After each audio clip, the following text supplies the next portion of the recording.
last election, the issues that came across were transportation issues, shortage of housing, tightness in hospitals, and so on, and also the foreign labor, the numbers that were coming in, and so on. Now, I think the government, to its credit, in the last 5 years, they have tried to diffuse some of these issues.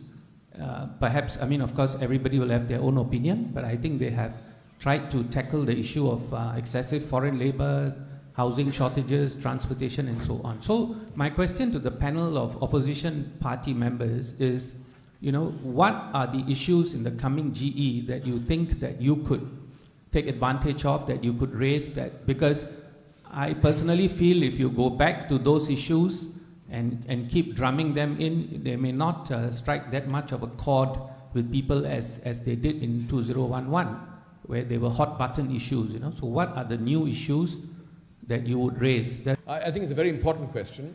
Apart from the issues that were brought up in the last election and so on, a lot has happened in the last 5 years, right? 4 years plus.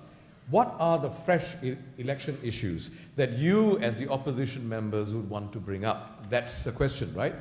Yeah. Yes. Yeah, I think the question was that, some of the issues from the previous GE, it's already solved like that, But actually it's not, because I think it's much more work for the opposition to do. The government has yet to account for the failures in the public transport system since the first systemic breakdown in December 2011. We have become accustomed to constant MRT breakdowns, and it's a mystery why Mr. Liu Tak-yu felt that he had to relinquish his position and not stand for the next GE. And to date, no one is clear about what's really going on in the transport system. So as much as we have been accustomed to breakdowns, we're also accustomed to how our PAP leaders are economical with their explanations. Okay, thank you. Kenneth. Yeah. No, I think the big issue this election will probably be population, because even though the PAP talk about having curbed the worker inflow, it's the basis of their model. They really know nothing else. As the Prime Minister himself put it beautifully, he said the easy growth had been maxed out. So though they talk about it slowing down, that's really a byproduct of the global slowdown. Our economy is teetering on the brink of a recession.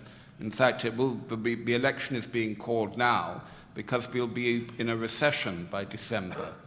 So, once growth revives, the foreign worker inflow will pick up again.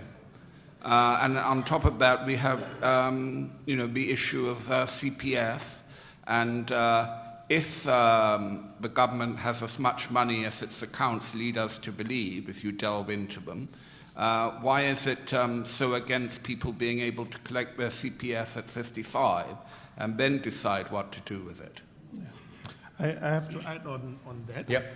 We know that the population growth is the mother of all problems for Singaporeans, right? But having said that, as an economist, I know the rationale of wanting to have foreign labor because we are an aging population. When we have an aging population, we have two problems: retirement financing and healthcare financing. However, what the PAP did was they brought in the foreign labor, but did they contribute to this too? Did they contribute to the Medishield Life, CPF Life? No. What do they contribute to? Workers' levy. That's the government coffers. And who benefited? GLCs, MNCs. But the elderlies are not benefiting. That is the key problem of the whole structure. Right. In theory. Thank you. Siman, 1 minute. Siman, I saw you frowning. You want to say something? I was frowning because I was trying to follow Mr. Goh Meng Seng, so maybe we should let him carry on. Really? You want to carry on? Okay. You don't have to because the PAP says so. No? Yeah, of course. Well, I like to have it, Because having a having a population growth is good for economy. It's simple economics. GDP is equals to labor plus capital input. You increase the labor, you have it. But we are a tiny little dot. If they did not plan it properly, then we are going to be squeezed. That's why population growth is the mother of all problems for Singaporeans. All right, thank you. Can I jump in? One minute. I think JC has been wanting to say. I'll come back to you. Yes. Thank you very much, Viswa. Yeah. I think Manu mentioned a range of issues: transport, housing, hospitals, foreign workers. But these are not separate, distinct issues. There's an underlying thread behind all these issues, and that is the massive influx of foreign workers. That problem remains. You may say, the Prime Minister may say that he is moderating the growth, but growth there is. It is only a tactical withdrawal of this foreign policy. Employers are unhappy, but they live with it. There's an election coming. So I don't see, once this election is over and the economy doesn't slow down drastically, the supply of foreign workers will continue to increase. And that's the political agenda of this government, of the PAP. They have not forgotten the population white paper. They are still talking of 6.9 million by 2030. And they will do it. They will go all out to achieve it, because there is a political agenda behind all this population issue. I had been working in government I was in charge of manpower planning too, so I know the underlying issues. And that is in politically, new citizens will tend to vote for the government of the day. At least there was a survey that says that at least for the first 7 years, new citizens will vote for the government of the day, because they have given up their country of birth and they come here, start a new life. They are scared, they are grateful for the jobs, they are grateful for the PR priority in schools. All this will make them vote for the government of the day. It's the same all over the world. In America, the Mexicans will vote for the Democrats and all that. It's the trend. And they are using this because they know that the domestic population, Singaporeans, are turning away from the PAP. And they need these new citizens to come in to prop them up. All right. So, Jose, take your point. Take your point. Thank you. Do not, they are not sincere at all when they say they will moderate the growth of foreign workers. That's bunkum. Okay. All right. Now, sorry. I need to ask Siman to respond. No, because I'm giving you an opportunity, because you are very familiar with the national NPTD. She was director of NPTD at one point, right? So I think you're in a position, I mean, national population and talent division. So you may want to respond to that if you want to, that's all. Well, I would be very happy to respond to this, because I think that the other speakers on the panel have brought up very important issues. What we are being faced with is the fact that none of us are getting any younger. We have a very rapidly aging population, and I see this every day in the community that I serve.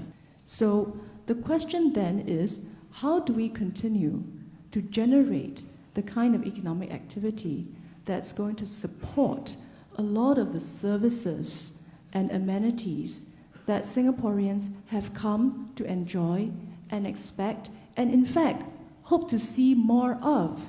I think this is something that's very important and which we need to think through. And I want to address Mr. Tan Jee Se's point very directly, because it doesn't make sense for the government to try and import foreigners, as he says, simply because of political allegiance. I do not know where he got the survey from. I have not seen any such plan when I was working in government.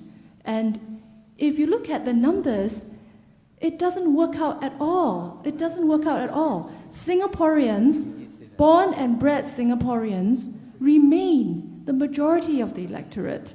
And if we are not doing all these things for the betterment of Singaporeans born and bred, what are we doing it for? The Prime Minister has already talked about this in a lot of detail in a very recent television interview. And I think that it is worthwhile for us to go back and take a look at what he said.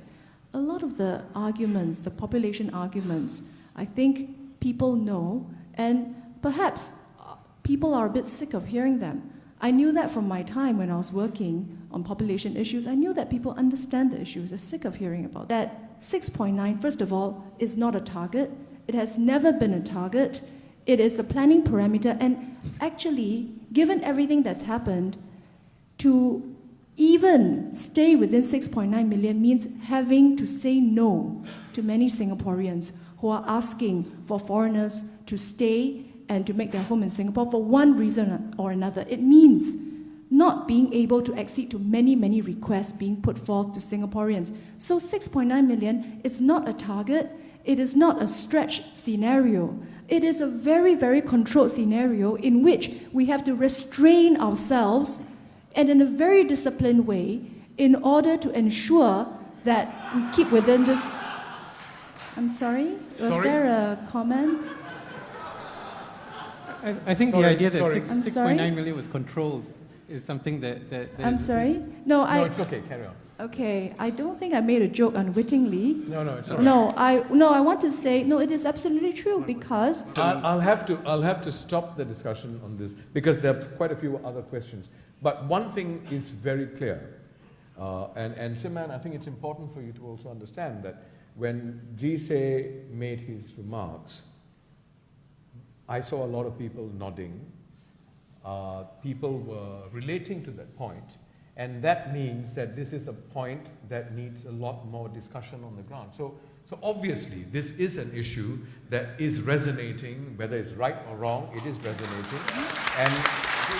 But at the same time, Siman, I think your explanation was also very keenly heard. I think people were listening to it. This is the kind of discussion we want to hear in this election. Am I correct, guys? Yes.